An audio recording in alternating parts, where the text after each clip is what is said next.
Hello, everybody. And my name is Colin Foley, and I'm the training director for the ADHD Foundation, the Neurodiversity charity, excuse me. And welcome to this short presentation entitled Managing New Meal Times.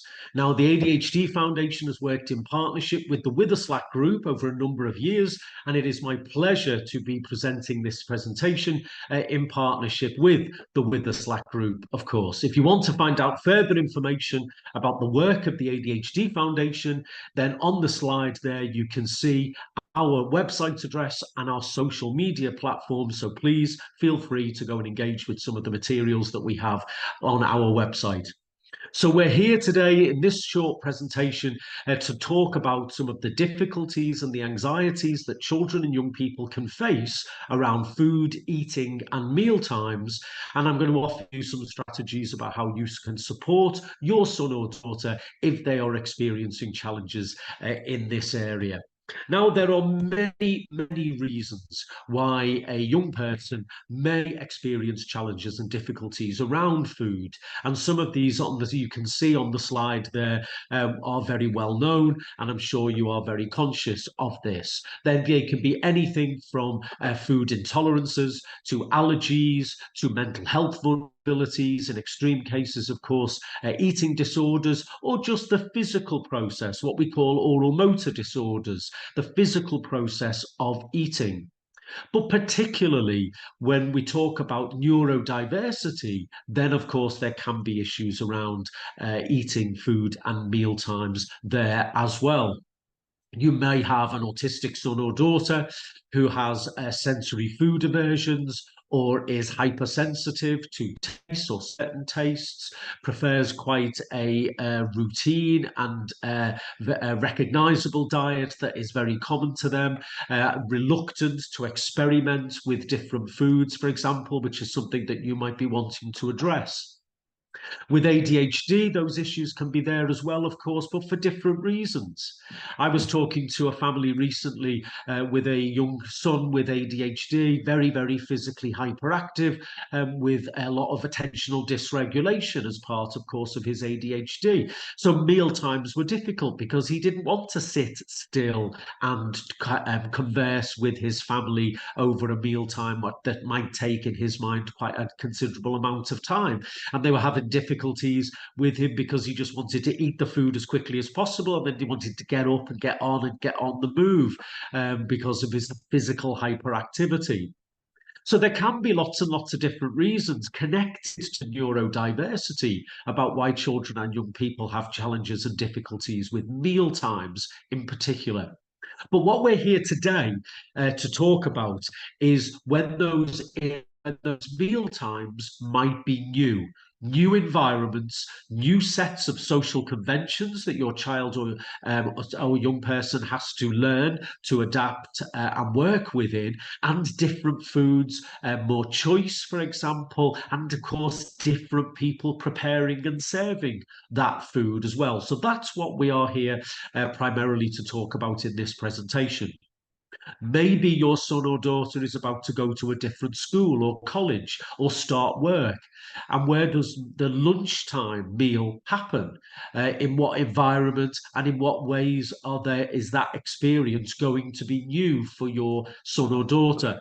Can I just say here, everyone, that if your child is about to move to a new school or college, then I'm hoping that there has been a transition process available to you. And I hope that you, as their parent or carer, have had the opportunity to explain to the staff in the new school or college some of the issues that your son or daughter might have around meal times. Have you been able to see where your child will be having lunch so that you can identify some of the potential challenges here and talk to the staff in the new school or college about what they could do to adapt or change or manage those challenges. Ideally, if your son or daughter has been able to go and see and talk about the lunchtime arrangements.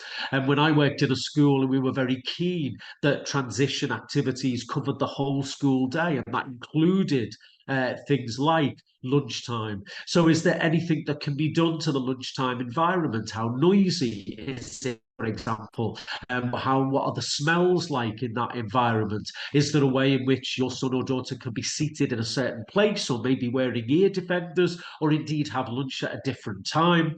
Would they be identified to the staff in the kitchen, and the staff who work within, for example, the canteen, so that they would know who your child is and to be able to support your child? And of course, ultimately, what is the plan B?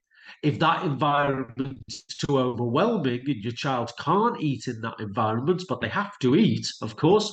So what is the plan B? Where do they go? Who is going to be there? And has your child been fully prepared for what the plan B is for when he or she may be overwhelmed in that environment and need to go somewhere else to eat their lunch? But of course, you might also be interested in beginning to encourage your son or daughter to eat in different environments. For example, you might be wanting to think about and talk about, going out to eat.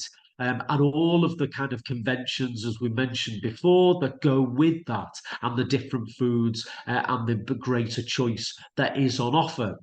And what I'd like to do now is I'd like to offer you some suggestions of how you could encourage your son or daughter to gradually develop, their comfort levels in terms of more of a wider variety of different foods. And the most important point from me, I think, always in any of this conversation, is that whatever it is that you do and whatever strategies you put in place, that we do not pressure your child within this. Your child might be experiencing high levels of anxiety around food, eating, and meal times anyway. And what we don't want to do is to add to that. So we just really keep reinforcing that anything to do with food or eating or meal times is automatically going to be connected with anxiety. So no pressure. Talking about your child with food, engaging them in the process of making and eating food. There's no pressure that your child has to try any of these different foods. We're going to talk about it, but if you don't want to, you don't have to. Very important when we're talking about anxiety in any form and to do with anything, is that we take the anxieties seriously. You might be thinking, well, what's the harm? Just try it, eat it. If you don't like it, spit it out. What's the bother? Why are you so concerned or worried about this? It's always important to take any concerns or anxieties seriously. Discuss them with your child. Just give them the space and the time to open up. They might be reluctant to do this first, of course, especially when they're talking about something that everybody else in the family, their siblings, for example, can do very easily. They might be reluctant to really open up about this at first. So give them the space and the time. Don't feel like I have to provide all of the solutions right now at this point. It's enough that your child is just being open and honest and is safe enough and feels safe enough to express their fears and anxieties to you. And then validate them, of course. Say that you understand. You understand that your child is feeling difficult about this. It's always better to validate and not collude. Maybe this isn't the point for you to talk about the difficulties that you've had or the foods that you don't want to taste. At this point, I think it's just important just to validate the anxiety that your child might be feeling. And then engage them practically in the process of working with food, being around food, preparing, cooking, and serving food. Involve them in the process of cooking. Let them see the ingredients. Let them see how they are prepared. And also, again, going back to that first suggestion, that in that process, there is no pressure in your child to try and eat any of the food that you are preparing. Just to put a quick note about when we're talking about different environments and any anxieties that your child might be having about the fact that other people will be preparing and serving their food and touching their food. This is a good opportunity for you to begin to talk to your child about food safety and food hygiene. Let them understand why you are touching and treating the food in the way that you are and why you're heating it and whatever it is that you're doing to keep the food food safe for your family. Let them understand that you're doing this and that anybody else whose job it is to prepare and serve food for other people will be doing that as well, so that your child begins to understand and feel comfortable with the fact that when they go to a different environment, that person who is preparing their food, who they've never met before, will be preparing it in a way that is safe for them to eat. Remember, no pressure at all around the fact that your child should eat any of the food that you are preparing with them.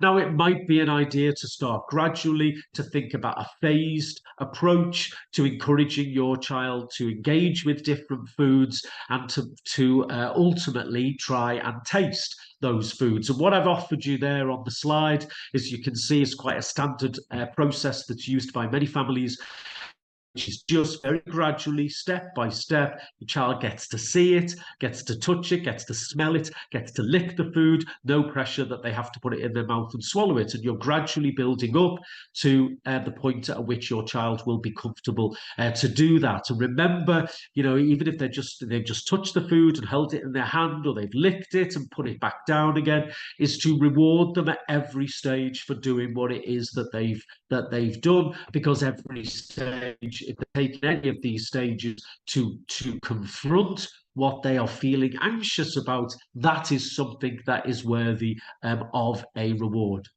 Trying plates can be a good strategy. This is that you just have small plates with small amounts of different foods that are available, and they're on the table at every mealtime. Again, no pressure that your child will have to eat any of these foods, but they're there just to see. You start with one, then it might build up. 2, 3, for example, small amounts of food, of different types of food, for your child to just try without any pressure associated with it. Okay, so let's talk about how we might approach meal times in different environments. And I would say the most important point here is preparation. Preparation is everything. If you want to take your child out to eat to a cafe or a restaurant, then do some research.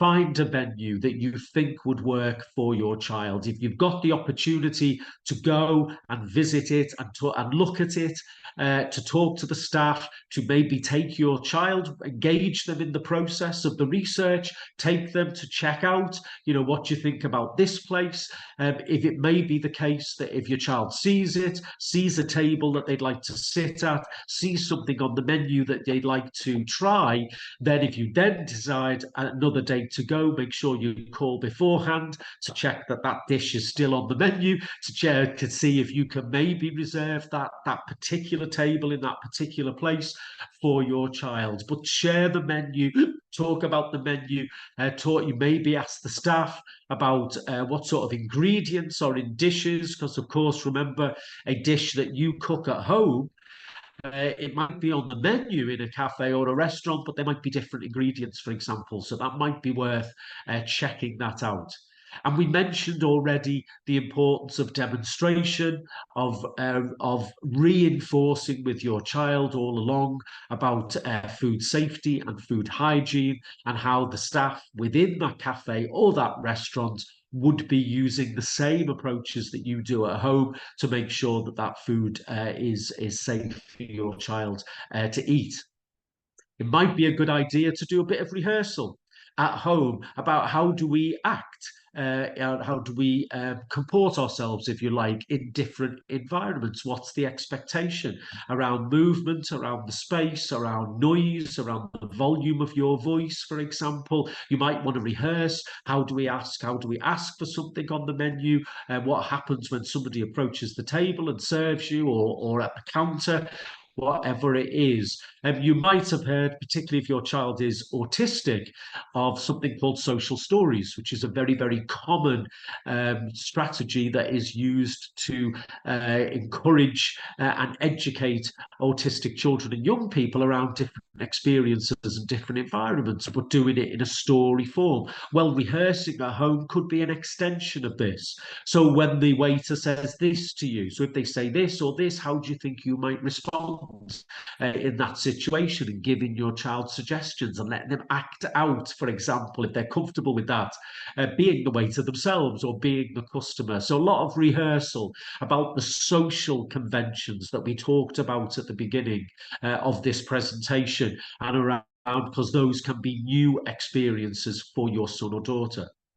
Maybe start gradually. Maybe don't dive in with a 12-course tasting menu in a very formal restaurant, for example. Maybe just start with, let's go and have a drink in this place, and let's order the drink and drink it, or have a biscuit or a slice of cake or whatever it is, and make sure that it's low stakes. If your child is feeling overwhelmed, then you haven't lost a load, considerable amount of money if you just have to leave at that point. If it's just a gradual start, a very short amount of time, maybe with food or not, or if it is just a small amount of food.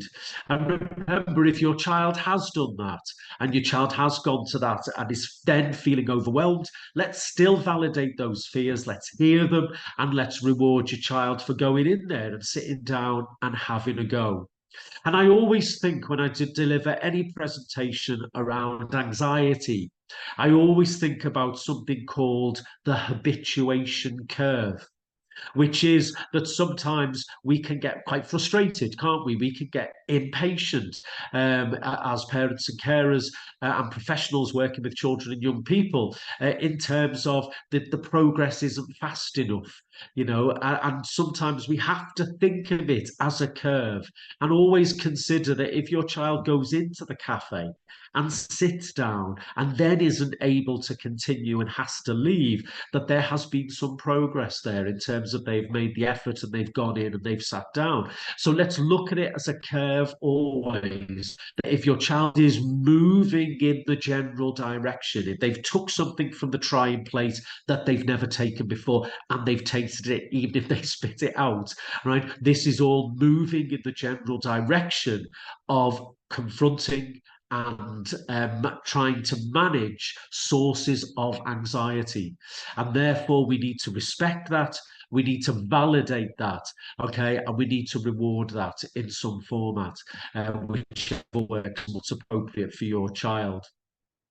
So I know this has been a very short presentation. I hope that there has been something in there that you found that's resonated with you, that you'll find interesting or useful to you in terms of your son or daughter's approach to food, eating, and particularly meal times.